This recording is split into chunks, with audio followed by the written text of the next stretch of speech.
Comment accompagner la forêt et vivre avec l'aléa incendie? Comment réactiver le hameau abandonné Les Martins? Un projet pilote pour la ruralité singulière du plan de la Tour dans le massif des Morts. Depuis longtemps, les hommes habitent la forêt, en la jardinant, en élevant des troupeaux, en la rendant productive, en construisant avec les pierres de son sol, avec ses arbres, en gérant l'eau du ciel et l'eau qui coule sur les pentes.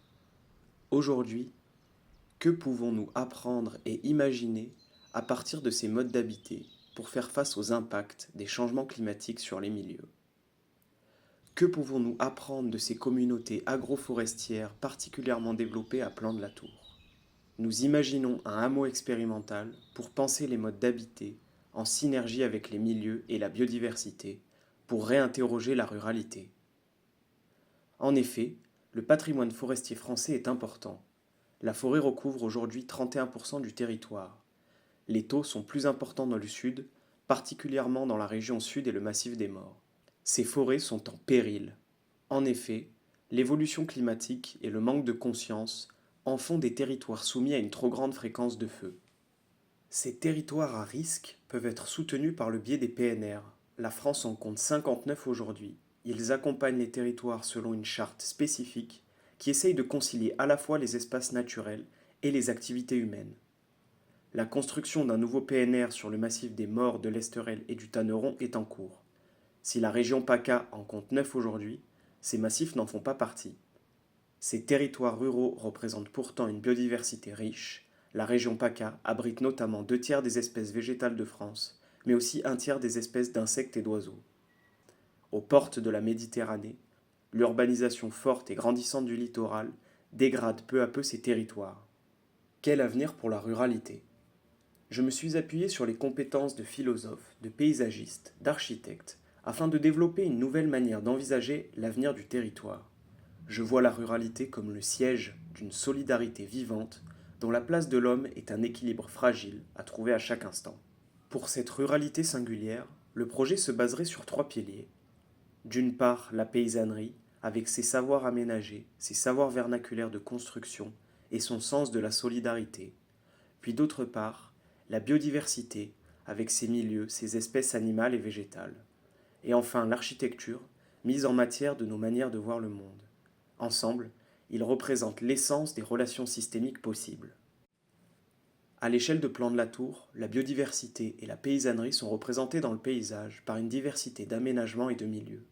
On peut trouver notamment les restanques et les haies, mais aussi les peuplements du maquis, les chênaies, les suberets, etc.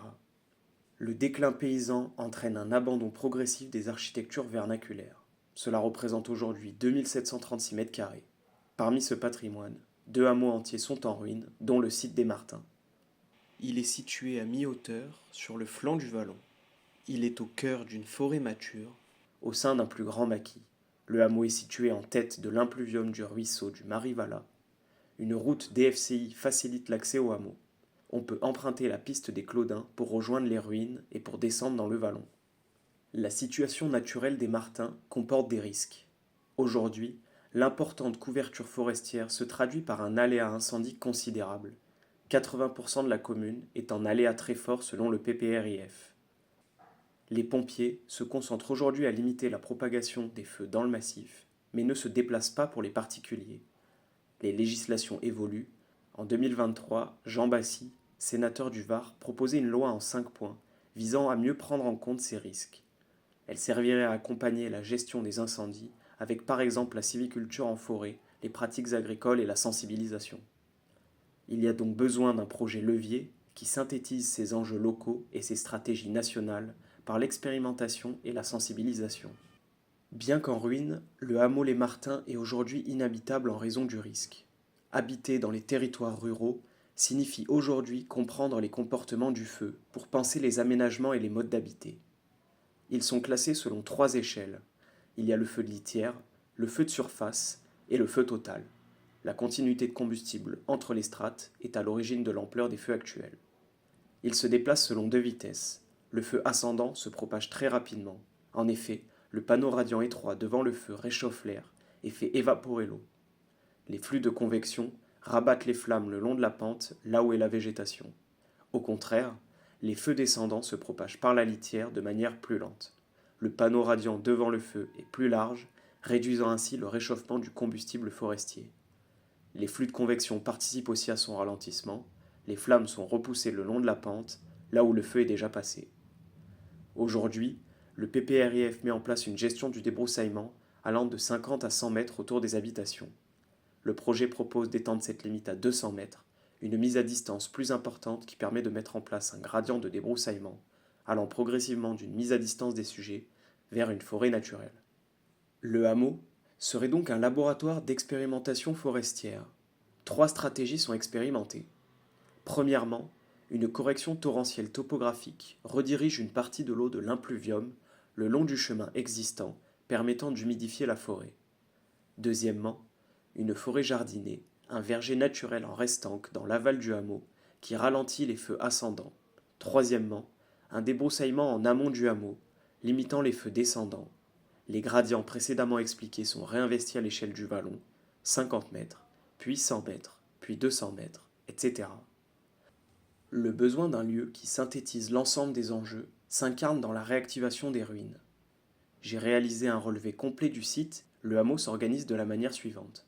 Un premier cabanon en pierre détaché des ruines borde la piste des Claudins. Les autres sont organisés autour du four à pain et du puits. J'émets l'hypothèse qu'il y avait 9 habitations, dues aux traces des conduites cheminées dans la pierre. Les autres ruines étaient probablement des étables ou des granges de stockage pour les activités agricoles. Le hameau est inscrit dans la pente, des restanques sont encore visibles aux abords des ruines. Des affleurements rocheux apparaissent ponctuellement entre les bâtiments. Ils rappellent la singularité géologique granitique du massif.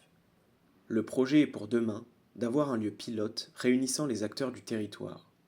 Les animaux sont hébergés dans l'étable, les artisans travaillent les ressources locales dans les ateliers pierre, terre et bois. L'espace d'interprétation retrace la trajectoire du hameau d'hier à demain.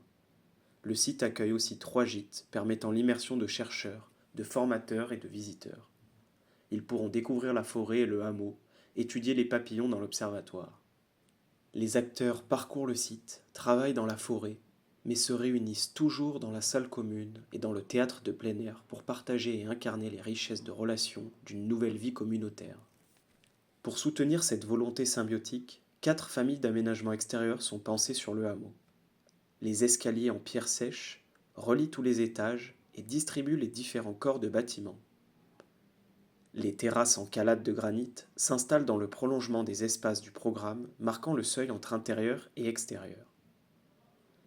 Les restanques en pierre de champ façonnent la pente, infiltrent l'eau et invitent à s'installer pour échanger. Enfin, les gradins en pierre se déploient devant certains espaces et permettent de s'asseoir pour apprendre, ou être ensemble, ou pour profiter du paysage. La réactivation du hameau se fera selon 3 stratégies constructives.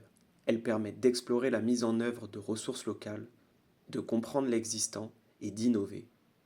Il y aura la reconstruction en pierre de site pour la bergerie, le musée et les ateliers pierre, les extensions en bois du vallon pour les ruines les plus abîmées ou pour la nouvelle halle, et enfin les boîtes glissées en bois pour les gîtes et le laboratoire des papillons. Le programme se décompose en 2 logiques d'usage. Premièrement, travailler, expérimenter, innover, apprendre dans le hameau. La bergerie abrite les animaux. Adrien Plantourian nous en parle. Quand on arrive au hameau, la première chose que l'on voit, ce sont les ânes et les chèvres. La journée, ils sont dans la forêt pour nettoyer les sous-bois. Et le soir, ils rentrent à l'étable. Il y aura aussi les ateliers pierre. Alain Bouvard, paysan murailler, nous dit: Aujourd'hui, je viens faire la démonstration de la construction en pierre. On va se réunir autour de la table pour comprendre les principes. Puis, on ira réparer une restanque dans la forêt. Puis, les ateliers terre. Odile Plantourian dit: Récemment, j'ai appris que les enduits en terre permettent aux murs d'être protégés de l'eau, mais de garder leur qualité respirant. Sur la commune, beaucoup d'enduits sont en ciment et du coup les murs sont humides et la pierre se dégrade. Enfin, la halle bois. Olivier Gaujard témoigne: Le liège et le bois ramassés dans le vallon sont transformés ici dans la halle pour reconstruire le hameau peu à peu. On fait des chantiers écoles et on met en œuvre des bois de petites sections. Et deuxièmement, vivre des expériences, des rencontres, parcourir la forêt, partager. Hélène Plantourian nous parle de l'observatoire. Je suis venue au hameau pour l'événement de la nuit des papillons. Ils avaient éclairé le grand voile de l'observatoire et on pouvait regarder les insectes nocturnes. On les a comptés pour faire le premier inventaire du hameau. Puis, le musée d'interprétation, Wilfried, directeur du CAUE, nous témoigne. Penser l'avenir de nos territoires ruraux nécessite des lieux où l'on comprend les usages et les modes d'habiter du passé, tout en proposant des innovations architecturales et paysagères. Ensuite, les gîtes. Nicolas, de Forêt Modèle Provence, nous raconte. La journée, on vit dans la forêt, et le soir, on peut se documenter sur les travaux de recherche laissés dans les bibliothèques des gîtes. C'est un lieu indispensable pour comprendre et penser la biodiversité aujourd'hui. Enfin, la salle commune, la grande table où les acteurs discutent. Claudine Plantourian en est ravie. À midi ou le soir, lorsqu'on cuisine, on peut se réunir dans la grande salle du four à pain. On discute des activités qu'on a réalisées pendant la journée. J'ai parlé à Alain le murailler. J'aimerais bien faire un des ateliers qu'il propose. J'ai choisi que ce hameau pilote explore les manières d'habiter avec le feu. L'architecture des gîtes est donc pensée pour résister au passage d'un incendie. Pour cela, 3 stratégies constructives sont développées. Premièrement, l'aménagement des alentours du bâtiment. Le combustible est mis à distance par un travail minéral du sol. Les terrasses en pierre protègent les gîtes. Les eaux de pluie sont récupérées pour être stockées dans des cuves, pouvant servir de défense face à l'incendie. Le dispositif permet à la fois aux pompiers de se connecter à la cuve et aussi aux gîtes de se défendre en cas de besoin. Deuxièmement, les choix constructifs. La toiture est métallique, en acier, pour éviter à l'édifice de s'enflammer par les retombées des brandons. Des solins en métal jointent les interstices entre les ruines et le gîte. Une lame d'air sous la toiture permet de dissiper l'excédent de chaleur. Les ouvertures sont occultées par des volets embrasés, protégeant le vitrage. Troisièmement, le choix des matériaux. L'enveloppe est continue pour limiter les joints. Elle est pensée en 2 couches. Le liège, ignifuge, bon isolant et imputrescible, est associé à un enduit terre pour former un complexe performant. L'enduit en finition est incombustible. Il protège le liège expansé en sous-couche, qui à son tour préserve l'ensemble de l'ossature. Les matériaux du projet proviennent de l'entretien forestier et du réemploi à l'échelle du massif. Le hameau pilote entraînera un changement de conscience dans les manières d'habiter la forêt. À l'échelle locale, Élodie nous raconte. J'avais toujours considéré l'incendie comme une catastrophe naturelle. Aujourd'hui, grâce au hameau des Martins, j'ai compris que c'était un phénomène naturel. Notre impact met en péril la vie du paysage de la commune. À l'échelle de la commune, Hervé du CCFF nous dit. L'architecture qui protège du feu nous permet de nous concentrer sur la propagation dans les forêts du massif, tout en sachant que les habitants sont en sécurité, même si l'on n'intervient pas chez eux. La forêt jardinée du hameau préservera d'éventuels feux se propageant par le vallon. À l'échelle du massif, Thierry témoigne. Les expériences développées dans le massif des Morts nous permettent de mieux appréhender les évolutions climatiques et les modes d'habiter dans l'ensemble des territoires à risque en France. À l'échelle de la France, Margot, habitante, s'exprime. Quelques gestes, quelques pratiques et un tas de connaissances issues des formations du hameau m'ont permis de changer ma manière de voir la forêt et le monde. Il est d'une infinie richesse et nous en dépendons tous. Comment réinterpréter les savoirs paysans? Comment maintenir la biodiversité? Et comment repenser la frugalité en architecture? Ces 3 questions fondatrices du projet du hameau pilote le font vivre au quotidien. Pour cela, le projet est un lieu hospitalier qui accueille les habitants et les acteurs locaux, mais aussi les visiteurs venus d'ailleurs, pour vivre ensemble des expériences et croiser les compétences afin d'imaginer des modes d'habiter vertueux. Ce hameau rural du XXIe siècle a pour ambition d'être un lieu d'expérience et d'expérimentation, de formation, de connaissance, de partage et de conscience des manières d'agir en synergie. Depuis Plan de la Tour, il rayonne à l'échelle du massif et du PNR et entre en résonance avec d'autres hameaux pilotes. Finalement, il réinterroge la ruralité d'aujourd'hui pour préparer celle de demain.